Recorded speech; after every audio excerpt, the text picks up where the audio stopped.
चाहे वो casual labourers हैं, चाहे वो डेली वेजर्स हैं, पीएचई के या अन्य विभागों के, उनके साथ मजाक हुआ है, कोई शक नहीं है। आज उन्होंने कहा कि फेज्ड मैनर में इनको रेगुलराइज करेंगे। भाई क्या फेज्ड मैनर, कौन सी पॉलिसी है, किन लोगों को आप रेगुलर करेंगे, किन डिपार्टमेंट्स में करेंगे, क्या उसमें टाइम बार रखेंगे, क्या उसमें एज बार रखेंगे, कोई पॉलिसी नहीं। भारत के ऊर्जा मंत्री आदरणीय कुमार मंगलम जी हुआ करते थे, मुझे आज भी याद है।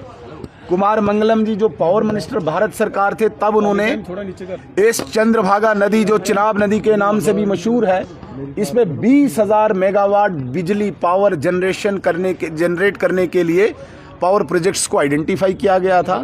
लेकिन बदकिस्मती से उसके बाद जब कांग्रेस की सरकार आई, कांग्रेस की कोई स्पष्ट नीति नहीं थी, कांग्रेस की तुष्टीकरण की नीति थी। कभी वो वाटर ट्रीटी पे बैकफुट पे आए, कभी वो अपनी नाकामियों की असफलताओं के कारण पीछे आए। तो आज जिस प्रकार से ऊर्जा के क्षेत्र में भारत लगातार आगे बढ़ रहा है, पिछले लगभग 10 सालों से जम्मू कश्मीर में ही 5-7 पावर प्रोजेक्ट्स निर्माणाधीन है, अंडर कंस्ट्रक्शन है। और ऑपरेशन सिंदूर के बाद जिस प्रकार से सावलाकोट जो पावर प्रोजेक्ट जिस पे पाकिस्तान बार बार आपत्ति दर्ज करता था और नरेंद्र मोदी जी ने कहा था कि पानी और खून एक साथ नहीं बहेगा, वाटर स्ट्राइक होगी, उस सावलाकोट का टेंडर करके भारत सरकार ने अपनी स्पष्ट नीति और सही दिशा को स्पष्ट कर दिया है। सावलाकोट बनेगा, इम्पोर्टेंट है, और ये स्ट्रेटजिकली भी, कूटनीतिक दृष्टि से भी इम्पोर्टेंट है और पावर जनरेशन की दृष्टि से भी इम्पोर्टेंट है। मैं स्वागत करता हूं भारत सरकार के इस निर्णय का, जिसमें ये कहा गया, ऑर्डर निकाला गया, आदेश दिया गया कि इसका टेंडर होना बहुत आवश्यक है और विदिन मतलब बिल्कुल शॉर्ट टाइम इसका टेंडर हो। इसका हम स्वागत करते हैं। सिर्फ रिटायरी पर्सन नहीं, यहाँ पे ठेकेदार परेशान है, यहाँ पे जो जॉब कर रहा अभी एम्प्लॉई है उसको भी जीपी यहाँ पे नहीं मिल रही है।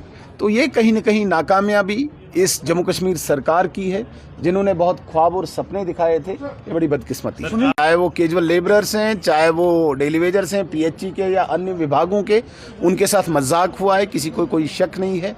आज उन्होंने कहा कि फेज्ड मैनर में इनको रेगुलराइज करेंगे। भाई क्या फेज्ड मैनर, कौन सी पॉलिसी है, किन लोगों को आप रेगुलर करेंगे, किन डिपार्टमेंट्स में करेंगे, क्या उसमें टाइम बार रखेंगे, क्या उसमें एज बार रखेंगे, कोई पॉलिसी नहीं।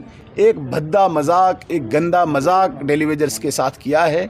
वो सड़कों पे हैं और सरकार ऐश कर रही है, सरकार मैदानों में दौड़ रही है, सरकार मैराथन में दौड़ रही है, और हमारे डेली वेजर तबका सड़कों पे इस वक्त अपने हक की लड़ाई लड़ रहा है।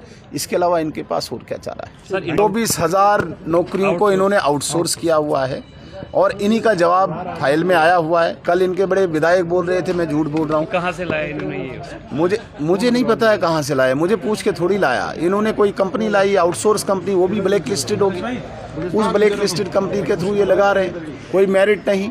जो बच्चा मेहनत करके इंतजार कर रहा है एडवर्टीजमेंट निकलेगी, जो बच्चा इंतजार कर रहा है कि फार्म भर के मैं इंटरव्यू दूंगा, रिटर्न दूंगा, उस बच्चे के साथ मजाक हुआ है। अनएम्प्लॉयमेंट इतनी बढ़ रही है और उसके बावजूद ये आउटसोर्स कर रहे हैं।